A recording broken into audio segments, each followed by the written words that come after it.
భూమి మీద పుట్టినప్పటి నుంచి ఎప్పుడు కఠినంగా మాట్లాడుతున్నాడంటే ఎవరైనా అందరినీ తిట్టడం వేగబడి పని అనమాట. ఆ చీటికి వాడికి ముఖం చిట్లించడం, అండం కుచా అండం. మొగుడు పిల్లలు ఎప్పుడు కొడుకు చచ్చిపోతున్నారంటే, అలా తిట్టుకుంటున్నారంటే వాళ్ళు నరకం నుంచి భూలోకానికి వచ్చారు. మొట్టమొదటిది అంటే పౌరుషంగా తిట్టడం. పరుషని పల్కులం పరుల పల్కుట. ఆ అనడంలో కూడా మర్మము నాటనాడుటల్, గుండెల్లో గుచ్చుకుపోయేలాగా దెప్పుతున్నారంటే అస్తమాటు. ఎప్పుడు దెప్పడమే కొంతమంది. ఎప్పుడో 10 ఏళ్ల క్రితం రూపాయి పెట్టాట, 10 ఏళ్ల క్రితం రూపాయి పెట్టాను కృతజ్ఞత లేదంటాడు. ఇంకా ఎప్పటి రూపాయి? 5-6 రూపాయి. ఆ రూపాయికి వాడు పాపాయికి కూడా ఏమీ రాదు, అయినా సరే అదే దెప్పుతాడనమాట వాడు. అప్పుడప్పుడు మీరు చూస్తున్నారు కదా, ఏమండే గురువుగారు నేను గుర్తున్నానా అంటుంది ఒక ఆవిడ వచ్చిన దగ్గరికి. నాకేం గుర్తు ఇన్ని లక్షల మందిలో?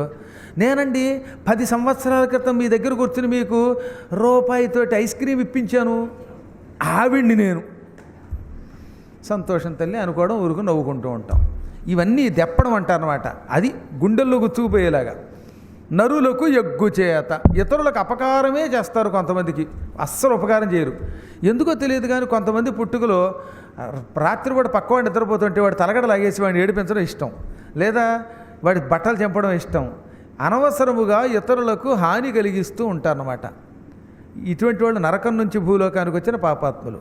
కృపణత్వం, పిసిరిగొట్టుతనం. ₹1 తీయండి వాడు జేబులో పొరపాటు. కూడా రైలు ఎక్కాడు అలా చూస్తూ ఉంటాడనమాట, పక్కవాడు ఏదైనా ఇప్పిస్తాడా లేదా. ఒక ఆయన ఉండేవాడు నాకు అలాగే. ఎప్పుడు వెళ్ళినా సరే ఆటో ఎక్కేవాడు. సికింద్రాబాద్ హైదరాబాద్ వెళ్ళానంటే ఆయన గ్యారంటీగా నాకు తగిలేవాడు. గురువు గారు అంటూ రావడం, నేను డబ్బులు ఇచ్చేదాకా ఉండి అరే మీరు ఇచ్చేసారా, నెక్స్ట్ టైం మొత్తం నేను ఇస్తానులేండి అనేవాడు ఆయన. నేను రాసుకునేవాడు అనమాట, నెక్స్ట్ టైం మీరు ఇచ్చేదరుగాక, రేపు ఇచ్చేదరుగాక అని.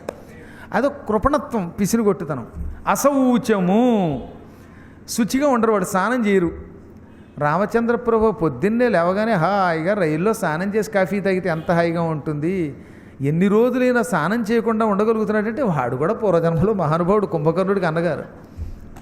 అశౌచ్యం అనేది మాత్రం అస్సలు సహించకూడదు. శుద్ధి శుద్ధి శుద్ధి అని అనుక్షణం చెబుతున్నాయి. ఎలా ఉన్నా సరే ఎంతో కొంత స్నానము చేయవలసిందే. స్నానము చేయకుండా పానం చేయకూడదు. ఏ విమానంలోనో ఆకాశంలోనో ఏ చికాగోయో వెళ్ళారు 24 గంటలంటే అప్పుడు తప్పదు కాబట్టి కాస్త తిన్నామంటే అర్థం ఉంది. కానీ 24 గంటల అవకాశం ఉన్నా స్నానం చేయకుండా భోజనం చేయగలుగుతున్నాడంటే వాడు నరకం నుంచి భూలోకానికి వచ్చిన పాపాత్ముడు. మొట్టమొదటి చెప్పిన మాటలో ఇదట అశౌచము.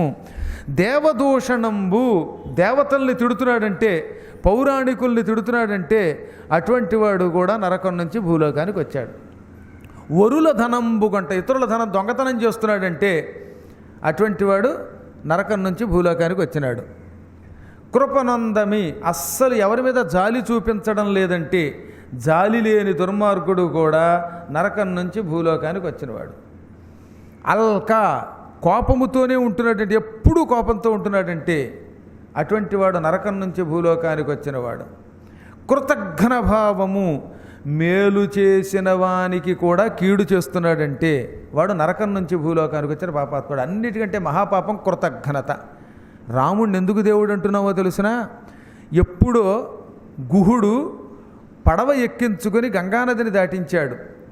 అందుకని ఎప్పుడు చూసినా గుహుడు నా తమ్ముడు లాంటివాడు, భరతుడు లాంటివాడు, నన్ను పడవ ఎక్కించుకుని నది దాటించాడని పొగిడాడు ఆయన. ఆయన్ని గంగానది కావాలంటే దాటించలేదా, అయినా నాకు పడవ ఇచ్చి సాయం చేశాడు అని పొగడాలి. ఎవరన్నా మనకి జీవితంలో ఎంత ఉపకారం చేస్తే వీలున్నప్పుడల్లా ఉపకారాన్ని గుర్తుకు తెచ్చుకోండి. అపకారం చేస్తే మర్చిపోండి. అపకారం పొరపాటును కూడా గుర్తుపెట్టుకోకూడదు. అప్పుడు నాకు 10 ఏళ్ల క్రితం నా చేతిలోని మంచినీళ్ళ సీసాలు ఆగేసావు, నిన్ను ఊరుకోను అనకూడదు. ఎప్పుడో 10 ఏళ్ల క్రితం ఇన్ని మంచినీళ్ళు ఇచ్చామని పొగడండి. చెడ్డ చేస్తే మర్చిపోవాలి. కృతజ్ఞ భావము ఉంది అంటే, మేలు చేసిన వాడికి కీడు చేస్తున్నామంటే వాడు నరకం నుంచి భూలోకానికి వచ్చినవాడు. అందుకే ఆఖరణ ఈ నిరయము బాసిపోయి ధరణిం ప్రభవించిన వారి చిహ్నములు అన్నారు.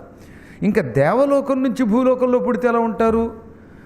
గురుదేవర్షి పితృప్రపూజనము, సద్గోష్ఠీ ప్రియత్వంబు, సుస్థిర సత్యోక్తి, సమస్తభూతదయ, మైత్రీ సాధు సాంగత్యముల్, పరలోకాభ్యుదయ క్రియారతి, శృతి ప్రామాణ్య సందర్శనంబు, అరయన్ స్వర్గము వాసి పుట్టిన మనుష్య శ్రేణి సంజ్ఞల్ నృపా.